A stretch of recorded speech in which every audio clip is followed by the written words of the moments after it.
विदिशा में स्वच्छता अभियान उस समय विवादों में घिर गया जब एक दुकानदार द्वारा नाले में कचरा फेंकने की शिकायत पर नगरपालिका के कर्मचारियों ने पार्षद पति के निर्देश पर उसी कचरे को उठाकर दुकान के सामने रख दिया। अब सवाल उठ रहे हैं कि क्या यह सफाई है या बदले की कार्रवाई। स्वच्छता की बात हो और विदिशा नगर पालिका का नाम न आए, ऐसा तो हो ही नहीं सकता। लेकिन इस बार मामला तारीफ का नहीं बल्कि ताली और तमाचे दोनों जैसा है। नगर पालिका ने स्वच्छता को लेकर एक नया फार्मूला निकाला है। दरअसल बारिश से पहले नगरपालिका स्वर्णकार कॉलोनी में नालों की सफाई करा रही थी। नाले से निकाले गए कचरे को बाहर रखा गया था, जिससे थोड़ी देर में उठाया जाना था। इस बीच एक दुकानदार ने वह कचरा फिर से नाले में डाल दिया और अपनी दुकान का कचरा भी उसी में फेंक दिया। जब इसकी जानकारी सफाई कर्मचारियों को हुई तो उन्होंने इसकी शिकायत पार्षद पति जमुना कुशवाहा से की। जवाब में पार्षद पति के निर्देश पर कर्मचारियों ने वही गंदगी उठाकर दुकानदार की दुकान के सामने रख दी। मामले में पार्षद जमुना कुशवाहा बताते हैं कि उन सभी व्यापारियों के लिए सबक है जो नालियों में कचरा डालते हैं।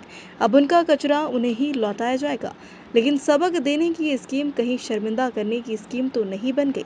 नालियों में प्लास्टिक, पॉलिथीन, सड़ी सब्जियां दिखती है तो फिर सवाल ये उठता है कि शहर को पॉलिथीन मुक्त करने का दावा कहाँ किया।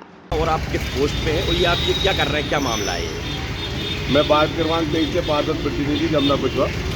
ये मेरे वार्ड में मैंने पहले 5-6 दिन पहले नाले की सफाई कराई थी। व्यापारी द्वारा बार बार इसमें कचरा फेंका जाता है। अपनी दुकान का पूरा कचरा निकाल कर नालों में फेंका जाता है। तो आज मैंने उनका कचरा उनको वापस दिया ताकि उनको एक चीज़ मिल जाए कि अपना कचरा डस्टबिन में ही डालें और कचरा घर पर ले जाके फेंकें। ये पूरे विदिशा के लिए सीखे जितने भी व्यापारी लोग हैं जो नाली में कचरा डालते, नाली चौक होती है, ये इसी का कारण होता है कि दुकानदार अपनी पॉलीथीन वगैरह को सही व्यवस्थित नहीं करते और कचरे को अपने व्यवस्थित जगह पर नहीं फेंकते। और अगर इसके लिए कोई समस्या आती है, नगर पालिका साधन नहीं आता है, तो आप तत्काल नगर पालिका में कंप्लेंट करें। व्यापारी लोग, मेरा व्यापारी निवेदन है कि कचरे को सही जगह पर फेंकें और मार्केट को साफ सुथरा रखें। नाम है आपका? सेवा करें।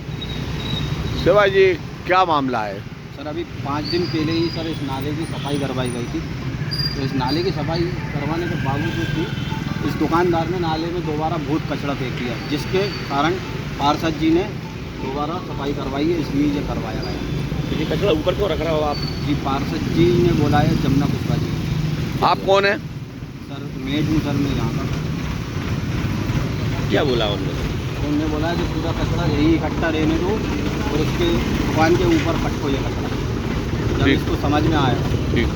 जिस प्रकार से नगर पालिका परिषद द्वारा एक फरमान जारी किया गया है कि नगर में जो भी व्यापारी अपनी दुकानों में बाहर कचरा फेंकेगा, अगर वह साफ सफाई में सहयोग नहीं करेगा तो वही कचरा उसको रिटर्न कर दिया जाएगा। जिसके तहत यहाँ के पार्षद द्वारा दुकानों के बाहर जो कचरा निकाला जा रहा है दुकानों के सामने ही फेंकवाया जा रहा है। उनका सीधा कहना है कि लोगों को बार बार समझाने के बाद भी नगर पालिका द्वारा जो साफ सफाई की जा रही है उसमें सहयोग नहीं किया जा रहा है। अभी कुछ दिन पूर्व भी नालों की सफाई की गई थी, लेकिन व्यापारियों द्वारा कचरा नालों में डाल दिया जाता है, जिस कारण से नगर पालिका द्वारा सफाई की जाती है उसका कोई मतलब नहीं रहता। बारिश के दिनों में परेशानी का सामना करना पड़ा है। अब ये नया फरमान नगर पालिका द्वारा जो जारी किया गया, ये कहीं ना कहीं अपनी कमियां छुपाने के लिए किया गया या वाकई ये जागरूकता के लिए किया, ये तो आने वाला समय बताएगा। खबर मध्य प्रदेश की नहीं, विजय रघुवंशी की रिपोर्ट।